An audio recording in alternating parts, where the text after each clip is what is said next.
Hello, നമ്മൾ ഇന്ന് നമ്മുടെ ക്യാപ്സ്യൂൾ സീരീസില് +1 തേർഡ് ചാപ്റ്റർ ആയിട്ടുള്ള components of a computer system എന്ന് പറഞ്ഞ ചാപ്റ്റർ ആണ് ഡിസ്കസ് ചെയ്യാൻ പോണത്. ഓക്കെ, അപ്പൊ നമുക്ക് ലാഗ് ഒന്നും ഇല്ലാണ്ട് വേഗം എന്താന്ന് പഠിക്കാം. നമുക്കപ്പ ഇതില് ഫസ്റ്റ് പാർട്ടായിട്ട് വരുന്നത് ഡാറ്റ പ്രോസസ്സിംഗ് എന്ന് പറഞ്ഞൊരു കൺസെപ്റ്റ് ആണ്. ഓക്കെ, നിങ്ങൾ എല്ലാവരും പഠിച്ച് കഴിഞ്ഞിട്ടുണ്ടാവുന്ന ടീച്ചർക്ക് അറിയാം. എങ്കിൽ കൂടി നമുക്ക് സിമ്പിൾ ആയിട്ട് പറഞ്ഞു പോവാം അല്ലെ. എന്താണ് ഡാറ്റ പ്രോസസ്സിംഗ് എന്ന് നമുക്ക് പറയാം. ഓക്കെ, നോക്കാം നമുക്ക്. അപ്പൊ നമ്മുടെ കയ്യില് ഡാറ്റ എന്ന് പറയുന്ന ഒരു സാധനം ഉണ്ട്. എന്താ ഡാറ്റ? നമ്മൾ കമ്പ്യൂട്ടറിന് എന്തെല്ലാം കാര്യങ്ങളാണോ കൊടുക്കണത്, എക്സാമ്പിൾ ടീച്ചറിന്റെ പേര്, അതെന്താ ഒരു ഡാറ്റയാണ്. ഓക്കെ, ഈ ഡാറ്റേനെ നമ്മൾ എന്താക്കി മാറ്റുന്ന ഇൻഫോർമേഷൻ ആക്കി മാറ്റും. ഡാറ്റനെ എന്താക്കി മാറ്റും? ഇൻഫോർമേഷൻ ആക്കി മാറ്റും. എങ്ങനെയാണ് ഇൻഫോർമേഷൻ ആക്കി മാറ്റുന്നത്? കുറച്ച് ആക്ടിവിറ്റീസും ഓപ്പറേഷൻസും ചെയ്യും. എന്തുമല്? ഡാറ്റയമല്. അപ്പൊ അതെന്തായി മാറിക്കോളും? ഇൻഫോർമേഷൻ ആയി മാറിക്കോളും. അപ്പൊ എന്താണ്? കുറച്ച് ആക്ടിവിറ്റീസും ഓപ്പറേഷൻസും ഡാറ്റയുടെ മേളിൽ ചെയ്യുമ്പോ ഡാറ്റ എന്തായി മാറും? ഇൻഫോർമേഷൻ ആയി മാറും. അപ്പൊ നമുക്ക് അതിനൊരു ഡാറ്റ പ്രോസസ്സിംഗ് എന്ന് പറയാം. So data processing refers to operations or activities performed on data to generate information. എന്തിനാ ഈ ആക്ടിവിറ്റീസ് ചെയ്യണത്? To generate information. സെറ്റ് അല്ലേ? ഇനി അടുത്തത് stages in data processing. Data പ്രോസസ്സിംഗിൽ വരുന്ന സ്റ്റേജസ്. അപ്പൊ നമുക്കറിയാം ഡാറ്റയാണ് ആദ്യം വേണ്ടത്. സോ നമുക്ക് ഡാറ്റേനെ വേണം. സോ എന്ത് പറയാം? Capturing of data. ഡാറ്റേനെ എടുക്കണതിനാണ് എന്ത് പറയാം? Capturing of data. സോ ഇവിടെ നോക്കി, data is collected in a from a source document. നമ്മൾ എന്ത് ചെയ്ത്? ഡാറ്റേനെ കളക്ട് ചെയ്തു. നെക്സ്റ്റ് സ്റ്റെപ്പ് ആയിട്ട് വരുന്നത് ഇൻപുട്ട് ഓഫ് ഡാറ്റ. ഡാറ്റേനെ കമ്പ്യൂട്ടറിനുള്ളിലോട്ട് ഇൻപുട്ട് ആയിട്ട് കൊടുക്കണേനാണ്, അല്ലെ ഉള്ളിലോട്ട് കൊടുക്കണേനാണ് നമ്മൾ എന്ത് പറയാ? Input of data. So next നോക്കാം, രണ്ടാമത്തെ സ്റ്റെപ്പ് ആണ് എന്ത്? Input of data. Collected through source document is fed to the computer. കമ്പ്യൂട്ടറിന്റെ ഉള്ളിലോട്ട് ഇൻസേർട്ട് ചെയ്ത് കൊടുത്തു. ഇനി കമ്പ്യൂട്ടറിന്റെ ഉള്ളിലോട്ട് കൊടുത്താൽ പിന്നെ നമ്മൾ ചെയ്യണത് സ്റ്റോറേജ് ഓഫ് ഡാറ്റ. കമ്പ്യൂട്ടറിന്റെ ഉള്ളില് ഡാറ്റയെ നമ്മൾ എന്ത് ചെയ്യും? സ്റ്റോർ ചെയ്ത് വെക്കും. സോ എങ്ങനെ പറയാം? both data and processor data information are stored. ഇവരെല്ലാവരും നമ്മൾ എന്ത് ചെയ്ത്? സ്റ്റോർ ചെയ്ത് വെച്ചു. ഇനി സ്റ്റോർ ചെയ്ത് കഴിഞ്ഞാൽ നെക്സ്റ്റ് വരുന്നത് പ്രോസസ്സിംഗ് ഓഫ് ഡാറ്റ. ഡാറ്റയെ നമുക്ക് പ്രോസസ്സ് ചെയ്യണം. പ്രോസസ്സ് ചെയ്താൽ അവർ എന്തായിട്ട് മാറുള്ളൂ? ഇൻഫോർമേഷൻസ് ആയിട്ട് മാറുള്ളൂ. സോ എങ്ങനെ പറയാം? Operations like calculations, comparison, sorting, filtering etcetera are performed. നമുക്ക് ആ ഡാറ്റയില് എന്തൊക്കെ കാര്യങ്ങൾ ചെയ്യണം, എക്സാമ്പിൾ ഈ ആക്ടിവിറ്റീസും ഓപ്പറേഷൻ എന്നൊക്കെ പറഞ്ഞില്ലേ, ഈ കാര്യങ്ങളൊക്കെ ചെയ്യണേനാണ് എന്ത് പറയാ? പ്രോസസ്സിംഗ് എന്ന് പറയാ. പ്രോസസ്സിംഗ് ചെയ്ത് കഴിഞ്ഞാൽ ഡാറ്റ മാറി ഡാറ്റ എന്തായി മാറും? ഇൻഫോർമേഷൻ ആയി മാറും. സോ നമുക്ക് എന്ത് പറയാ? Output of information. ഇൻഫോർമേഷൻ കിട്ടി. So processor data information is obtained. Information കിട്ടി. ഇനി ഡിസ്ട്രിബ്യൂഷൻ ഓഫ് ദി ഇൻഫോർമേഷൻ. നമുക്ക് പുറത്തുള്ള ആൾക്കാർ യൂസേഴ്സിനും എല്ലാവർക്കും എന്ത് ചെയ്യാം? നമ്മൾ ഇൻഫോർമേഷൻ ഡിസ്ട്രിബ്യൂട്ട് ചെയ്ത് അങ്ങോട്ട് കൊടുക്കാം. സോ ഇങ്ങനെ പറയാ, the information is distributed to the users to help them to make decisions. അവർക്ക് ഡിസിഷൻസ് എടുക്കാൻ വേണ്ടിയിട്ട് അവർക്ക് എന്ത് ചെയ്തു? നമ്മൾ ഇൻഫോർമേഷൻ ഡിസ്ട്രിബ്യൂട്ട് ചെയ്തു. സോ എന്തൊക്കെയാണ് സ്റ്റേജസിൽ വരുന്നത്? ആദ്യം ക്യാപ്ചറിങ് ഓഫ് ഡാറ്റ. ഡാറ്റയെ ക്യാപ്ചർ ചെയ്തു. Input of data. ഡാറ്റയെ ഇൻപുട്ട് ആയിട്ട് കൊടുത്തു കഴിഞ്ഞ് കമ്പ്യൂട്ടറിനുള്ളിൽ സ്റ്റോർ ചെയ്യുന്ന സ്റ്റോറേജ് ഓഫ് ഡാറ്റ. അത് കഴിഞ്ഞ് നമ്മൾ ഡാറ്റയെ പ്രോസസ് ചെയ്ത് തുടങ്ങും. So processing of data. ഡാറ്റയെ പ്രോസസ് ചെയ്ത് കഴിഞ്ഞാൽ നമുക്ക് എന്ത് കിട്ടും? ഇൻഫോർമേഷൻ കിട്ടും. So output of information. Information കിട്ടിയത് എല്ലാവർക്കും കൊടുക്കുക. സോ എന്താ പറയാ? Distribution of information. സെറ്റ് അല്ലേ? ഇനി അടുത്ത് നോക്കാം നമുക്ക്.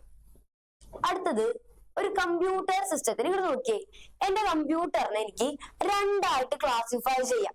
ഓക്കെ, അതില് ഒന്നാമത്തെ പാർട്ടാണ് ഹാർഡ്വെയറും രണ്ടാമത്തെ പാർട്ടാണ് എന്ത്? സോഫ്റ്റ്വെയറും. അപ്പൊ എന്താ ചെയ്യാം?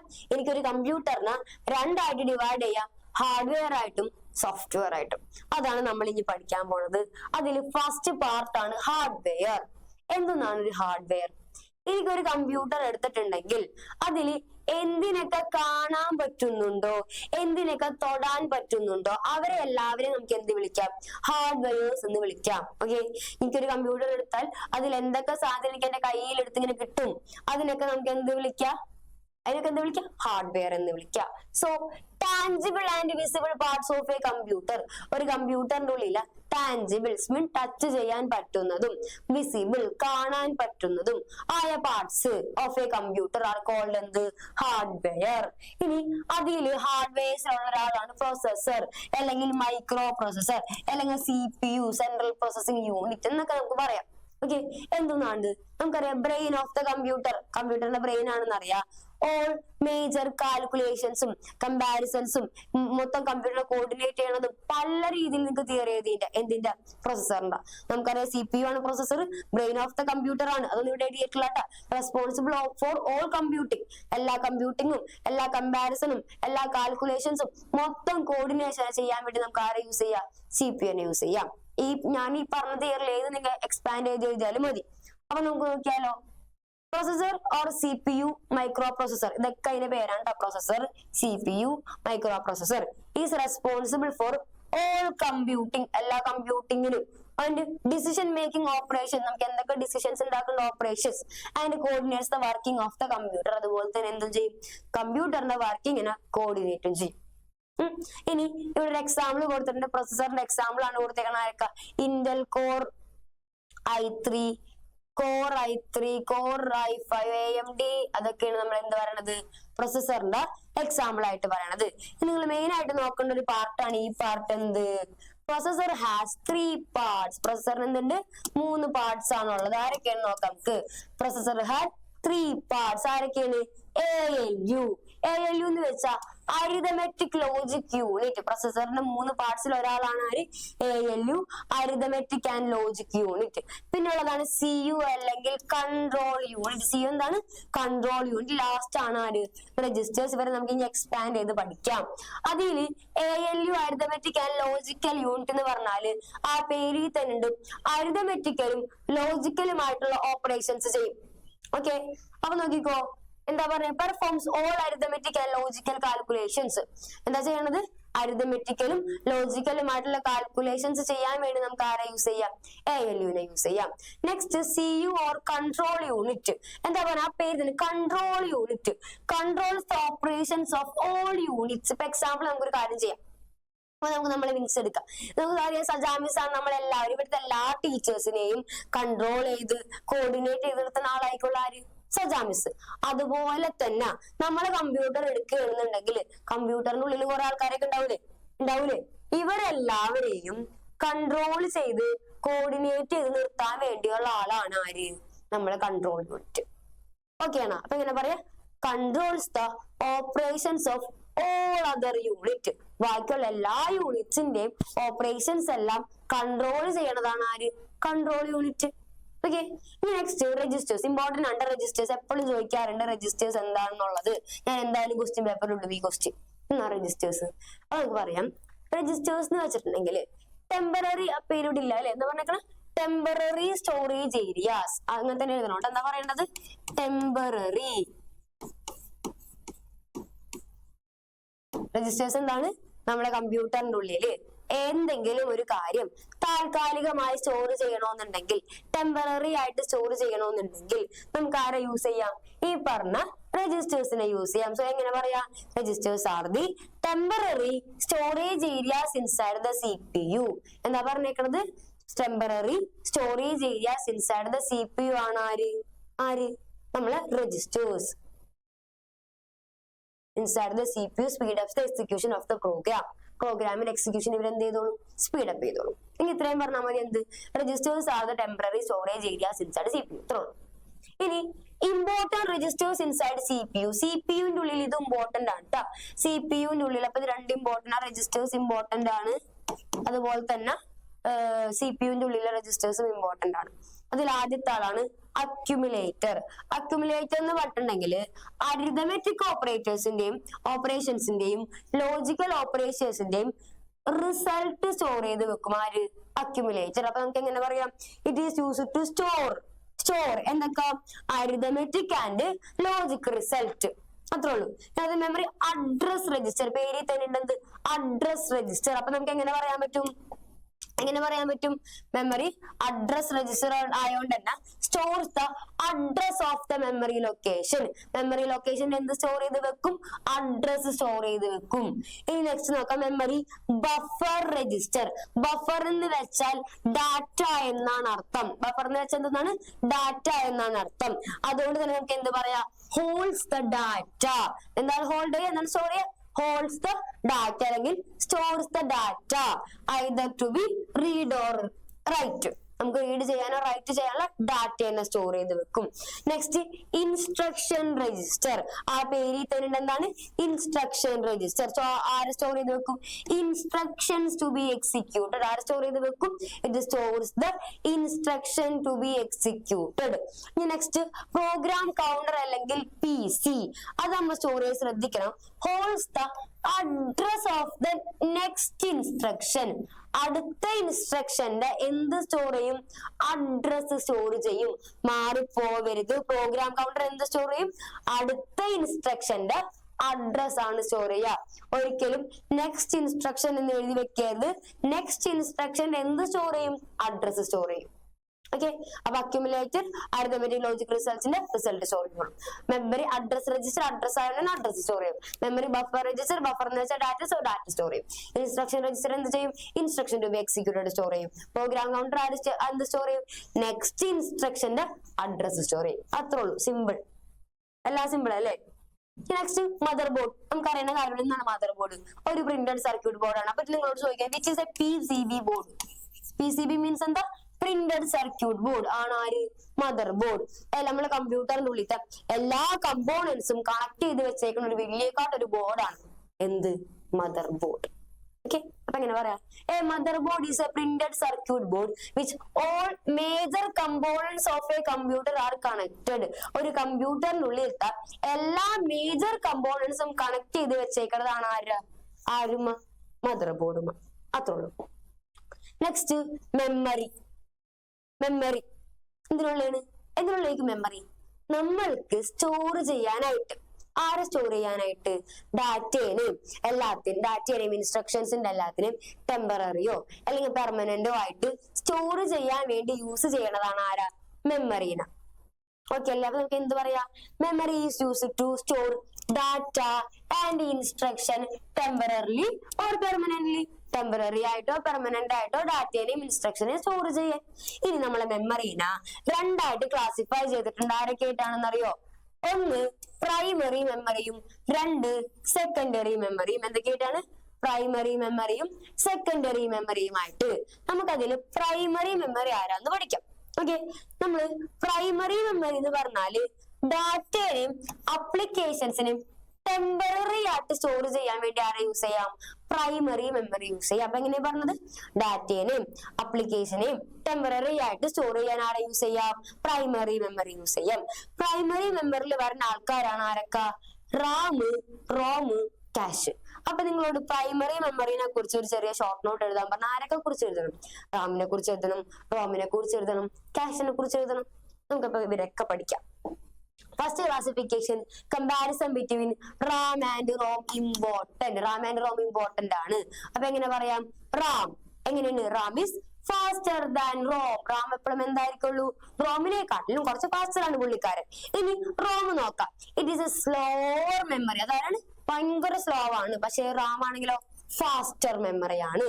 റോമിനെക്കാട്ടിലും ഫാസ്റ്റർ ആണ്. ഇനി ഈ റാമിന്റെ ഫുൾ ഫോം നോക്കി, റാൻഡം ആക്സസ് മെമ്മറി.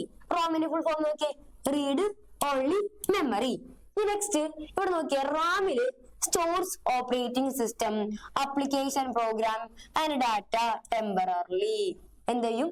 ആപ്ലിക്കേഷൻ പ്രോഗ്രാമും ഡാറ്റയും എല്ലാം സ്റ്റോറൊക്കെ ചെയ്യും പുള്ളിക്കാരൻ. പക്ഷെ എങ്ങനെയായിട്ട്? ടെമ്പററി ആയിട്ട്, താൽക്കാലികമായിട്ട്. അപ്പൊ ഇപ്പുറത്തെ എങ്ങനെയായിക്കോളൂ? പെർമനന്റ് ആയിക്കോളൂ. പെർമനന്റ് ആയതുകൊണ്ട് തന്നെ നമുക്ക് എന്താ പറയാ? Stores the program required to boot the computer. കമ്പ്യൂട്ടറിനെ ബൂട്ട് ചെയ്യാൻ, ബൂട്ട് ചെയ്യാറില്ലേ? കമ്പ്യൂട്ടറിനെ റീസ്റ്റാർട്ട് ചെയ്യാറില്ലേ? അതിന് വേണ്ടിയിട്ടുള്ള പ്രോഗ്രാം എവിടെ സ്റ്റോർ ചെയ്ത് വെച്ചിട്ടുണ്ട്? റോമിൽ സ്റ്റോർ ചെയ്ത് വെച്ചിട്ടുണ്ട്. ഇനി അടുത്തത് റാം, റാൻഡം ആക്സസ് മെമ്മറി ആയതുകൊണ്ട് തന്നെ നമുക്ക് എന്തൊക്കെ പറയാ? അവര് റീഡും ചെയ്യും റൈറ്റും ചെയ്യും. It allows reading and writing. ROM നമുക്കറിയാം റീഡ് ഓൺലി മെമ്മറി. സോ എന്ത് മാത്രം ചെയ്യുള്ളൂ? It allows reading only. അടുത്തത് ഇറ്റ് ഈസ് വോളറ്റൈൽ. വോളറ്റൈൽ എന്ന് വെച്ചാൽ എന്താ? അതായത് നമ്മള് കറണ്ട്, അതായത് നമ്മള് ഡാറ്റ പവർ ഓഫ് ആയി പോയി എന്ന് വിചാരിക്കും. പവർ ഓഫ് ആയി കഴിഞ്ഞിട്ടുണ്ടെങ്കിൽ നമ്മളെ കയ്യിലുള്ള ഡാറ്റ ഫുള്ള് നഷ്ടപ്പെട്ടു പോകും.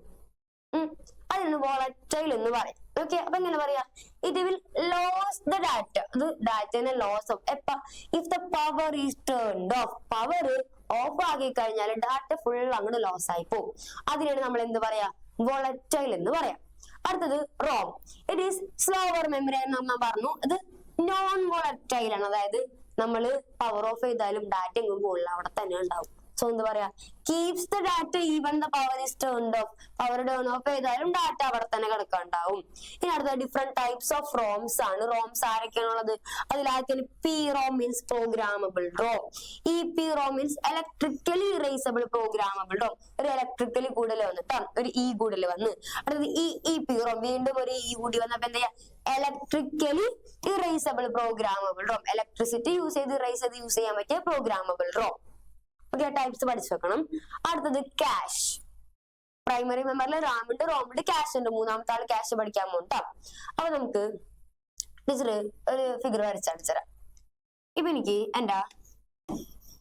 ഇതാണ് എന്റെ റാം ഇട്ടാ. ഓക്കെ, ഇതാണ് എന്റെ പ്രോസസർ അഥവാ CPU. ഇതാണ്. ഇനി എനിക്ക്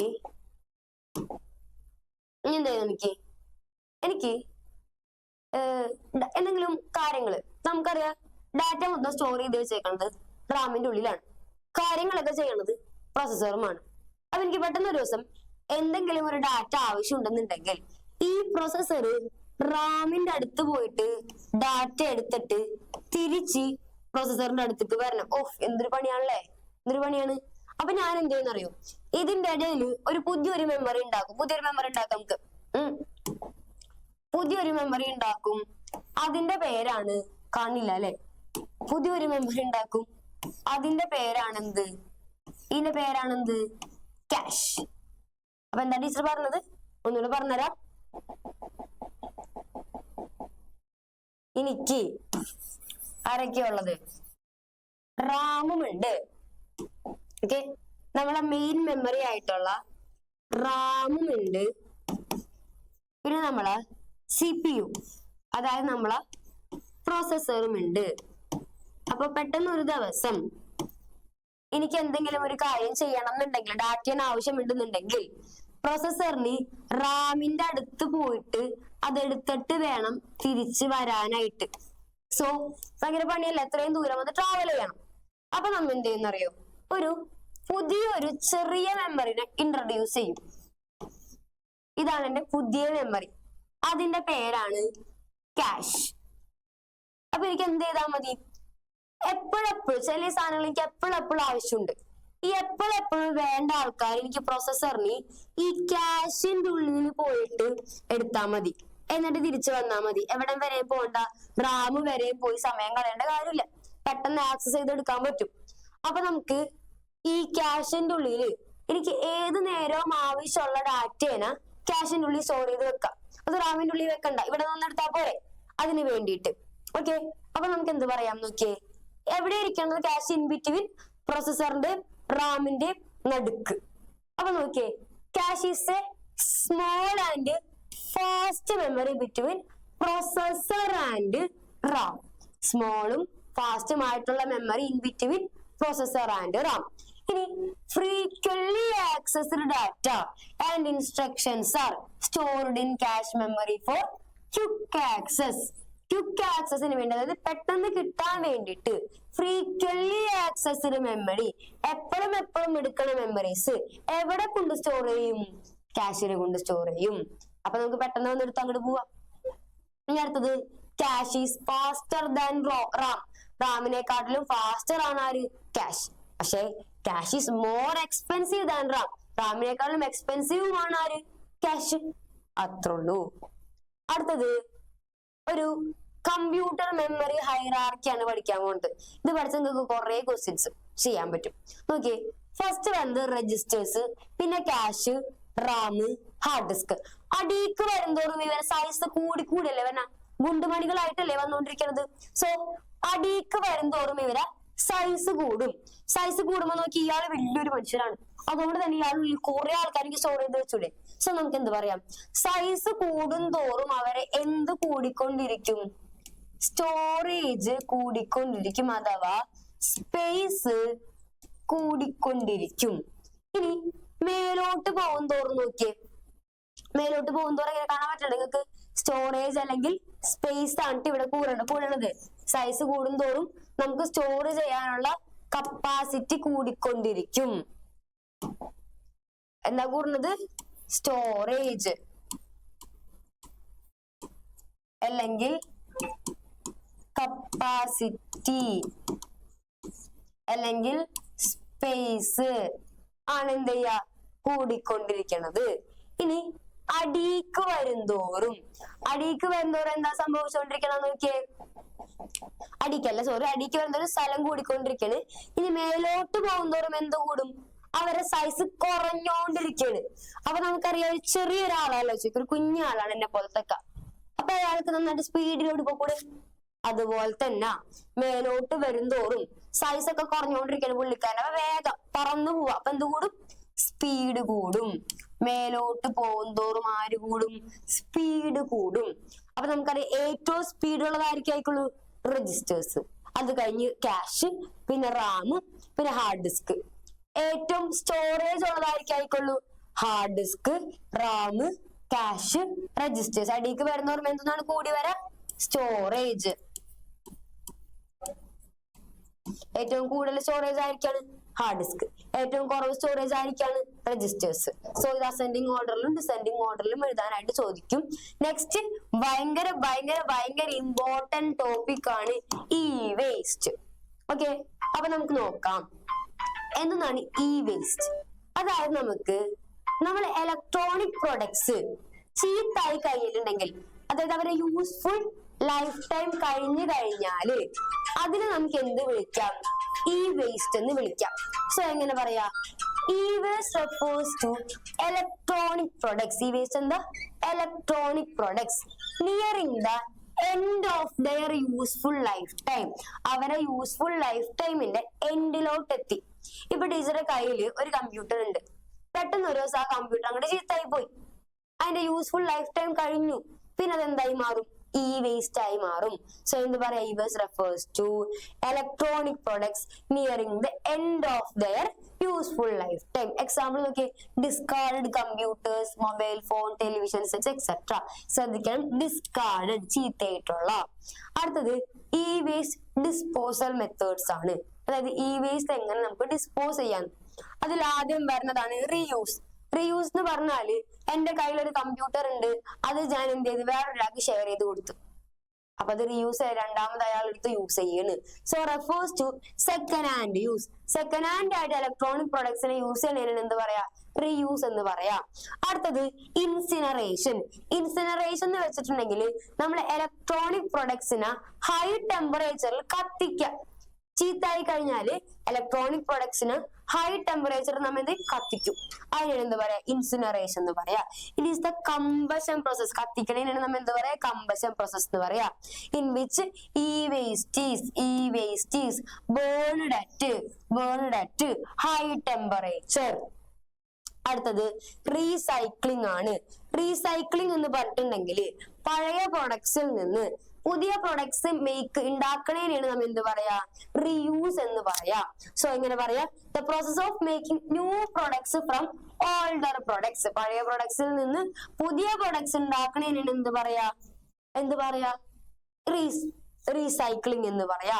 അടുത്തത് കാണേണ്ടത് നിങ്ങൾക്ക് ലാൻഡ് ഫില്ലിംഗ് ആണ് ട്ടോ. ലാൻഡ് ഫില്ലിംഗ് എന്ന് പറഞ്ഞിട്ടുണ്ടെങ്കിൽ നമ്മള് മണ്ണ് മാന്തിയിട്ട് അതിൻ്റെ ഉള്ളിൽ ഇ വേസ്റ്റിനെ ഇടുന്നതാണ് എന്ത് പറയാ, ലാൻഡ് ഫില്ലിംഗ് എന്ന് പറയാ. സോ എന്ത് പറയാ, in this method soil is excavated. soil excavate ചെയ്തിട്ട് e waste is buried in it. e waste അതിന്റെ ഉള്ളിൽ കൊണ്ടിടും. അതിനാണ് എന്ത് പറയാ, എന്താ പറയാ ലാൻഡ് ഫില്ലിംഗ് എന്ന് പറയാ. അടുത്തത് സോഫ്റ്റ്വെയർ. അപ്പൊ ഹാർഡ്വെയർ സെക്ഷൻ കഴിഞ്ഞ് നെക്സ്റ്റ് ആണ് സോഫ്റ്റ്വെയർ. സോഫ്റ്റ്വെയർ എനിക്ക് കാണാൻ പറ്റുമോ? ഇല്ല. ഒരിക്കലും എനിക്ക് സോഫ്റ്റ്വെയർ ടച്ച് ചെയ്യാൻ പറ്റുമോ? ഇല്ല. അതൊരു ചെറിയൊരു ഇന്റർഫേസ് ആണല്ലേ. സോ എന്താ പറയാ software is a set of programs. അവർ കുറച്ച് പ്രോഗ്രാംസ് ആണ്. Helps the user to use the കമ്പ്യൂട്ടറിനെ യൂസ് ചെയ്യാൻ വേണ്ടിയിട്ടുള്ള കുറച്ച് പ്രോഗ്രാംസിനാണ് എന്താ പറയാ സോഫ്റ്റ്വെയർ എന്ന് പറയാം. ഈ സോഫ്റ്റ്വെയർ നമ്മൾ രണ്ടാക്കി തിരിച്ചിട്ടുണ്ട്. സിസ്റ്റം സോഫ്റ്റ്വെയർ എന്നും ആപ്ലിക്കേഷൻ സോഫ്റ്റ്വെയർ എന്നും. അതിൽ നമുക്ക് സിസ്റ്റം സോഫ്റ്റ്വെയർ എന്താന്ന് പഠിക്കാം. അപ്പൊ it is a set of one or more programs designed to control the operations of a computer. കമ്പ്യൂട്ടറിനുള്ളിലത്തെ ഓപ്പറേഷൻസ് ചെയ്യാനായിട്ട് ഉണ്ടാക്കിയേക്കണം ഒന്നോ അതിൽ കൂടുതലോ പ്രോഗ്രാംസ്. അതിനാണ് എന്താ പറയാ സിസ്റ്റം സോഫ്റ്റ്വെയർ എന്ന് പറയാം. അപ്പൊ ഈ സിസ്റ്റം സോഫ്റ്റ്വെയർ രണ്ടാക്കി ഡിവൈഡ് ചെയ്ത സിസ്റ്റം സോഫ്റ്റ്വെയർ ആണ് പഠിക്കാൻ പോണത്. അടുത്തത് components of A system software ചോദിക്കാറുണ്ട് ആരൊക്കെയാണെന്ന്. അതിൽ ഒന്നാമത്തെ ആള് ഓപ്പറേറ്റിംഗ് സിസ്റ്റം ഇമ്പോർട്ടന്റ് ആണ്, രണ്ടാമത്തെ ആള് ലാംഗ്വേജ് പ്രോസസ്സേഴ്സ് ഇമ്പോർട്ടന്റ് ആണ്, മൂന്നാമത്തെ ആള് യൂട്ടിലിറ്റി സോഫ്റ്റ്വെയർ കുറച്ച് ഇമ്പോർട്ടന്റ് ആണ്. അപ്പൊ എങ്ങനെയാണ് കുറച്ച് ഇമ്പോർട്ടന്റ്. അപ്പൊ നമുക്ക് നോക്കാം. ആദ്യത്തെ ആള് ഏറ്റവും ഇമ്പോർട്ടന്റ് ആള് ഓപ്പറേറ്റിംഗ് സിസ്റ്റം. അതായത് ഒരു കമ്പ്യൂട്ടർ എനിക്കിപ്പോ എന്റെ ഫോണ് പോട്ടെ നമ്മുടെ കമ്പ്യൂട്ടർ തൊടുമ്പോ തന്നെ ഓൺ ആയി വരുന്നത് എന്തുകൊണ്ടാണ്? അതിന്റെ ഉള്ളിൽ ഒരു ഓപ്പറേറ്റിംഗ് സിസ്റ്റം ഉള്ളതുകൊണ്ടാണ്. നിങ്ങൾ ആലോചിച്ച് നോക്കിയേ, അതിന്റെ ഉള്ളിൽ ഒരു സോഫ്റ്റ്വെയർ ഇല്ലാന്നുണ്ടെങ്കിൽ ജസ്റ്റ് ഒരു പെട്ടി മാത്രമല്ലേ നമ്മളെ കമ്പ്യൂട്ടർ. അത് ഓൺ ആയി വരാൻ കാരണം അതിനുള്ളിൽ നമ്മളൊരു സോഫ്റ്റ്വെയർ ഇൻസ്റ്റാൾ ചെയ്തിട്ടുള്ളതുകൊണ്ടാ, ഒരു ഓപ്പറേറ്റിംഗ് സിസ്റ്റം ഉള്ളതുകൊണ്ട് അത് അങ്ങനെ ഓൺ ആയി വരുന്നത്. അല്ലാന്നുണ്ടെങ്കിൽ ജസ്റ്റ് ഒരു പെട്ടി മാത്രമാണ് എന്ത് നമ്മൾ ഓപ്പറേറ്റിംഗ് സിസ്റ്റം. അല്ലെങ്കിൽ നിങ്ങൾ ഈ കാണുന്ന സ്ക്രീൻ ആലോചിച്ച് നോക്കി, ഇതിനുള്ളിൽ ഒരു സോഫ്റ്റ്വെയർ ഉള്ളതുകൊണ്ടാണ് അത് ഓൺ ആയി വരുന്നത്. അല്ലെങ്കിൽ ഇവിടെ ഇങ്ങനെ വെച്ചേക്കുന്ന വലിയ ചെറിയൊരു പെട്ടി മാത്രമല്ലേ തട്ടി കുറിച്ച് അങ്ങോട്ട് കളയാം നമുക്ക്. ഓക്കെ. അപ്പൊ ഓപ്പറേറ്റിംഗ് സിസ്റ്റം എന്ന് പറഞ്ഞിട്ടുണ്ടെങ്കിൽ യൂസർ, ഞാനാണ് ഇപ്പൊ യൂസർ, എന്റെയും കമ്പ്യൂട്ടർ ഹാർഡ്വെയർ ആ പെട്ടി കഷ്ണത്തിന്റെയും ഇടയിൽ ആക്ട് ചെയ്യുന്ന ഒരു ഇന്റർഫേസ് ആണ് എന്ത് ഓപ്പറേറ്റിംഗ് സിസ്റ്റം. ഓക്കെ. അപ്പൊ എന്ത് പറയാം സെറ്റ് ഓഫ് പ്രോഗ്രാംസ്, കുറച്ച് പ്രോഗ്രാംസ് ആണ്. Act as an interface between user and computer hardware. Computer ഹാർഡ്വെയറിന്റെയും യൂസറിന്റെയും ഇടയിൽ വർക്ക് ചെയ്യുന്ന ഒരു ഇന്റർഫേസ് ആണ് ആര് ഓപ്പറേറ്റിംഗ് സിസ്റ്റം. എക്സാമ്പിൾ നോക്കി നമ്മൾ പറയാറുണ്ട് ലിനക്സ് ആണ്, വിൻഡോസ് ആണ്, എന്റെ കമ്പ്യൂട്ടർ വിൻഡോസ് ആണ്, ലിനക്സ് ആണെന്നൊക്കെ പറയൂലേ, അതാണ് അതിന്റെ ഓപ്പറേറ്റിംഗ് സിസ്റ്റം. ഓക്കെ. ഇനി അടുത്തത് ഇമ്പോർട്ടന്റ് ആണ് major functions of operating system. Process management. എന്താണ് ആദ്യം വരുന്നത്? അതിനുള്ളിലെ പ്രോസസ് എല്ലാം മാനേജ് ചെയ്യുന്നത് ആരാണ്? കമ്പ്യൂട്ടർ ഓപ്പറേറ്റിംഗ് സിസ്റ്റം ആണ്. അടുത്തത് മെമ്മറി മാനേജ്മെന്റ്. നമ്മളെ കമ്പ്യൂട്ടറിന്റെ ഉള്ളിലത്തെ എൻ്റയർ മെമ്മറിനെ മാനേജ് ചെയ്യുന്നത് ആരാണ്? നമ്മൾ ഓപ്പറേറ്റിംഗ് സിസ്റ്റം ആണ്. File management. കമ്പ്യൂട്ടറിന്റെ ഉള്ളിലത്തെ ഫയൽസിനെല്ലാം മാനേജ് ചെയ്യുന്നത് ആരാണ്? നമ്മൾ ഓപ്പറേറ്റിംഗ് സിസ്റ്റം ആണ്. Device management. ആ എൻ്റയർ ഡിവൈസിനെ മാനേജ് ചെയ്യുന്നത് ആരാണ്? നമ്മൾ ഓപ്പറേറ്റിംഗ് സിസ്റ്റം ആണ്. അടുത്തത് ലാംഗ്വേജ് പ്രോസസ്സേഴ്സ്. ഭയങ്കര ഇമ്പോർട്ടന്റ് ആണ്. നമുക്കറിയാം കമ്പ്യൂട്ടറിന് ആകെ അറിയുന്ന ലാംഗ്വേജ് ആണ് എന്ത്? Machine language. അതായത് 1ഉം 0ഉം. ഇത് മാത്രമാണ് ആർക്കും അറിയണത്? കമ്പ്യൂട്ടറിന് അറിയണത്. സോ ലാംഗ്വേജ് പ്രോസസ്സേഴ്സ് എന്തിനാണെന്ന് അറിയോ? നമ്മളുടെ ഹൈ ലെവൽ ലാംഗ്വേജിന്, അതായത് HLL ഹൈ ലെവൽ ലാംഗ്വേജിനെ മെഷീൻ ലാംഗ്വേജിലോട്ട് മാറ്റാൻ വേണ്ടിട്ട് യൂസ് ചെയ്യണതാണ് ആരാ? ലാംഗ്വേജ് പ്രോസസ്സേഴ്സിന്. അപ്പൊ എങ്ങനെ പറയാ? Translate programs written high level language, അല്ലെങ്കിൽ പുതിയൊരു language assembly language. High level ലാംഗ്വേജിൽ എഴുതിയ പ്രോഗ്രാംസിനെയോ അസംബ്ലി ലാംഗ്വേജിൽ എഴുതിയ പ്രോഗ്രാംസിനെയോ എന്തിലോട്ട് മാറ്റും? നമ്മൾ മെഷീൻ ലാംഗ്വേജിലോട്ട് ട്രാൻസ്ലേറ്റ് ചെയ്യും. അതിന് നമുക്ക് ആരെ യൂസ് ചെയ്യാം? ലാംഗ്വേജ് പ്രോസസ്സേഴ്സിനെ യൂസ് ചെയ്യാം. ഇനി ടൈപ്സ് ഓഫ് ലാംഗ്വേജ് പ്രോസസ്സേഴ്സ് ആരൊക്കെയാണ്? ലാംഗ്വേജ് പ്രോസസ്സേഴ്സ് എന്നാണ്. അതിൽ ആദ്യത്തെ ആളാണ് അസംബ്ലർ. അപ്പൊ ആ പേരിൽ തരുന്നുണ്ട് അസംബ്ലർ. അപ്പൊ എന്ത് ചെയ്യും? അസംബ്ലി ലാംഗ്വേജിനെ മെഷീൻ ലാംഗ്വേജിലോട്ട് മാറ്റാൻ വേണ്ടി ആരെ യൂസ് ചെയ്യാം? അസംബ്ലറിനെ യൂസ് ചെയ്യാം. സോ എങ്ങനെ പറയാ? It converts assembly language into machine language. Assembly ലാംഗ്വേജിനെ എന്തിലോട്ട് മാറ്റും? മെഷീൻ ലാംഗ്വേജിലോട്ട് മാറ്റും. അടുത്ത് നോക്കാം ഇന്റർപ്രറ്റർ. ഇന്റർപ്രറ്റർ ചെയ്യണത് it converts high level language program into machine language line by line. High level ലാംഗ്വേജിൽ എഴുതിയ പ്രോഗ്രാമിനെ മെഷീൻ ലാംഗ്വേജിലോട്ട് മാറ്റും. എങ്ങനെ മാറ്റും? ലൈൻ ബൈ ലൈൻ, ഓരോ ലൈൻ ആയിട്ട് മാറ്റും. അടുത്തത് കമ്പൈലർ.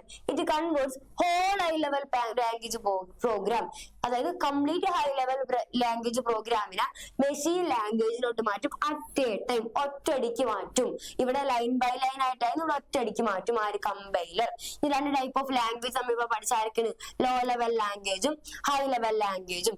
മെഷീൻ ഓറിയന്റഡ് ലാംഗ്വേജ്, മെഷീനുമായി ബന്ധപ്പെട്ട ലാംഗ്വേജിനെ നമുക്ക് എന്ത് വിളിക്കാം? Low level language. അതിന്റെ പറഞ്ഞതാണ് machine language, assembly language. Machine ലാംഗ്വേജും ബൈനറി ലാംഗ്വേജ് ആണ് 0 1 ഫസ്റ്റ് ചാപ്റ്ററിൽ പഠിച്ചത്. അസംബ്ലി ലാംഗ്വേജ് എന്ന് പറഞ്ഞാല് ന്യൂമോണിക്സ്, ചെറിയ ചെറിയ സിംബോളിക് ലാംഗ്വേജ് ആണ്. അതായത് ന്യൂമോണിക് സൈക്കിൾ ഇവർ യൂസ് ചെയ്യുക. എക്സാമ്പിൾ അഡീഷൻ ആണ് ആഡ്, സബ്സ്ട്രാക്ഷൻ ആണ് സബ്, ഇങ്ങനെയൊക്കെ പറഞ്ഞേക്കുള്ള അസംബ്ലി ലാംഗ്വേജ് ഉണ്ടാവാം. ഹൈ ലെവൽ ലാംഗ്വേജ് എന്ന് പറഞ്ഞാൽ ഇംഗ്ലീഷ് ലൈക്ക് ലാംഗ്വേജ്, ഇംഗ്ലീഷ് പോലത്തെ ലാംഗ്വേജ് കമ്പ്യൂട്ടറിന് മനസ്സിലാവില്ല. Not understandable to the computer, കമ്പ്യൂട്ടറിന് അണ്ടർസ്റ്റാൻഡ് ചെയ്യാൻ പറ്റാത്തത് പക്ഷെ മനുഷ്യന്മാർക്ക് അണ്ടർസ്റ്റാൻഡ് ചെയ്യാൻ പറ്റും. അടുത്തത് ഫ്രീവെയർ ആൻഡ് ഷെയർവെയർ. ഇമ്പോർട്ടന്റ് ആണ് ഫ്രീവെയർ ഷെയർവെയർ. ആ പേരിൽ തന്നെ ഉണ്ട് ഫ്രീവെയർ. അതുകൊണ്ട് തന്നെ കോപ്പി റൈറ്റ് ആയിട്ടുള്ള സോഫ്റ്റ്വെയർ ഒക്കെ നമുക്ക് കുറച്ച് നാളത്തേക്കല്ല അൺലിമിറ്റഡ് പീരീഡിന് കാശൊന്നും കൊടുക്കാണ്ട് വെറുതെ ഇങ്ങോട്ട് യൂസ് ചെയ്യാൻ കിട്ടുകയാണ്. അങ്ങനത്തെ സോഫ്റ്റ്വെയർ നമുക്ക് എന്ത് വിളിക്കാം? ഫ്രീവെയർ എന്ന് വിളിക്കാം. സോ എന്താ പറയാ, copyrighted software available free of cost, കാശൊന്നും ഇല്ലാണ്ട് ഫോർ അൺലിമിറ്റഡ് പീരീഡ്, കുറെ നാൾക്ക് കാശൊന്നും ഇല്ലാണ്ട് വെറുതെ കിട്ടാണ്. അടുത്തത് ഷെയർവെയർ, കൊമേഴ്ഷ്യൽ സോഫ്റ്റ്വെയർ. നമുക്ക് യൂസർക്ക് ഒരു ചാൻസ് തരും, ട്രയൽ ചാൻസ് തരും. എന്തിന്? ഈ സാധനം യൂസ് ചെയ്ത് നോക്കാൻ വേണ്ടിയിട്ട്. അതുകൊണ്ട് എനിക്ക് ആ സാധനം, സോഫ്റ്റ്വെയർ ഇഷ്ടപ്പെട്ട് കഴിഞ്ഞാൽ എനിക്ക് എന്ത് ചെയ്യാം? അതിങ്ങോട്ട് വാങ്ങാം. ഓക്കെ, അപ്പൊ എന്ത് ചെയ്യും? നമ്മൾ ആ പർട്ടിക്കുലർ സോഫ്റ്റ്വെയർ വാങ്ങുന്നതിന് മുന്നേ നമുക്കത് യൂസ് ചെയ്യാൻ ട്രയൽ ചാൻസ് തരും. അപ്പൊ എങ്ങനെ പറയാം? Commercial software gives the user a chance to try the software before buying it. അത് വാങ്ങുന്നതിന് മുന്നേ ട്രൈ ചെയ്യാനൊരു അവസരം തരും. ഇനി ഫ്രീവെയറിലാവുമ്പോൾ ഫ്രീ പോലെ ഓൾ ഫീച്ചേഴ്സ് ആർ ഫ്രീ, എല്ലാ ഫീച്ചേഴ്സും ഫ്രീ ആണ്. ഇവിടെ നോട്ട് അവൈലബിൾ, എല്ലാ ഫീച്ചേഴ്സും ചിലപ്പോൾ അവൈലബിൾ ആവണമെന്നൊന്നുമില്ല. ഇനി freeware programs can distributed free of cost, കാശൊന്നും കൊടുക്കാണ്ട് അവരുടെ പ്രോഗ്രാംസ് എല്ലാവരും എന്ത് ചെയ്യാൻ പറ്റും? നമുക്ക് ഡിസ്ട്രിബ്യൂട്ട് ഷെയർ ചെയ്യാൻ പറ്റും. ഷെയർവെയറിലാണെങ്കിലോ may or may not be distributed freely. ചിലപ്പോൾ ഡിസ്ട്രിബ്യൂട്ട് ചെയ്യാൻ പറ്റും, ചിലപ്പോൾ പറ്റൂല. എവിടെയാണെന്നുണ്ടെങ്കിൽ ഷെയർവെയറിലാണെന്നുണ്ടെങ്കിൽ. ഓക്കെ ആണോ? ഇനി അടുത്തത് ഹ്യൂമൻ വെയർ ആണ്. ഓക്കെ, ഹ്യൂമൻ വെയർ ചോദിക്കാറുണ്ട്. ഹ്യൂമൻ വെയർ അല്ലെങ്കിൽ വേറൊരു പേരും കൂടി ഉണ്ട്, ലിവ് വെയർ. അതായത് കമ്പ്യൂട്ടർ യൂസ് ചെയ്യണ മനുഷ്യന്മാരെ നമുക്ക് എന്ത് വിളിക്കാം? ഹ്യൂമൻ വെയർ എന്ന് വിളിക്കാം. സോ എങ്ങനെ പറയാം? Human ware or live ware refers to humans who use the computer. Computer use ചെയ്യണ മനുഷ്യന്മാരെ നമുക്ക് എന്ത് വിളിക്കാം? ഹ്യൂമൻ വെയർ എന്ന് ചോദിക്കാം. ചില ക്വസ്റ്റ്യൻ പേപ്പറിൽ കാണാറുണ്ട് write an example for human ware. എന്താണ് അപ്പൊ ഹ്യൂമൻ വെയർ എന്ന് ആദ്യം മനസ്സിലാക്കാം. കമ്പ്യൂട്ടർ യൂസ് ചെയ്യുന്ന മനുഷ്യന്മാരാണ് എന്ത് പറയാ? ഹ്യൂമൻ വെയർ എന്ന് പറയാം. എക്സാമ്പിൾ ആരൊക്കെയാണ്? Computer programmers, computer operators, administrators, gamers etcetera. ഇവരൊക്കെ നമുക്ക് എന്ത് വിളിക്കാം? ഹ്യൂമൻ വെയർ എന്ന് വിളിക്കാം. സെറ്റ് അല്ലേ? അപ്പൊ ഇത്രയുള്ള ഈ ചാപ്റ്റർ സിമ്പിൾ ചാപ്റ്റർ ആണ്. അപ്പൊ നമ്മളിതിൽ ഇൻപുട്ട് ഡിവൈസ് ഔട്ട്പുട്ട് ഡിവൈസ് ഒന്നും പറഞ്ഞിട്ടില്ല. അതൊക്കെ ഇമ്പോർട്ടന്റ് ആണെങ്കിൽ കൂടി പിന്നെ ഫങ്ഷണൽ യൂണിറ്റ്സ് ഓഫ് എ കമ്പ്യൂട്ടറിന്റെ ഉള്ളിലത്തെ ആൾക്കാരെ നമ്മൾ എന്ത് ചെയ്തിട്ടുള്ളൂ? എക്സ്പ്ലെയിൻ ചെയ്ത് പോയിട്ടുള്ളൂ കേട്ടോ. അപ്പൊ നിങ്ങളിവിടെ പഠിക്കുന്ന ഇവിടെ ഇൻപുട്ട് യൂണിറ്റ്, പിന്നെ ഔട്ട്പുട്ട് ആണ് വരുന്നത്. ഇതിന്റെ ഉള്ളിൽ ആരൊക്കെ ഉണ്ട്? ALU ഉണ്ട്, CU ഉണ്ട്, രജിസ്റ്റേഴ്സ് ഉണ്ട്. പിന്നെ പുറത്തോട്ട് ആരുമുണ്ട്? സ്റ്റോറേജും ഉണ്ട്. ഇതാണ് എന്ത് നമ്മളെ functional units of a computer സിസ്റ്റത്തിന്റെ ആർക്കിടെക്ചർ ട്ടാ. ഇത് പഠിക്കണം കേട്ടോ നിങ്ങൾ എന്തായാലും. ഓക്കെ, സെറ്റ് അല്ലേ? പിന്നെ ഈ ചാപ്റ്റർ ഇതൊന്നും ടീച്ചർ മറന്നതല്ല എങ്കിൽ കൂടി നിങ്ങൾ പഠിച്ചിട്ടുണ്ടാവും എന്നുള്ള ഉറപ്പിലാണ് ഇതൊക്കെ നമ്മൾ സ്കിപ്പ് ചെയ്തത്. എന്നിട്ട് ഇമ്പോർട്ടന്റ് ആയിട്ടുള്ളത് മാത്രം നമ്മൾ നോക്കി പോയിട്ടുള്ളൂ. സെറ്റ് അല്ലേ? അപ്പൊ ഇത്രേ ഉള്ളൂ. അപ്പൊ എല്ലാവരും നന്നായിട്ട് പഠിക്കാം. All the very best.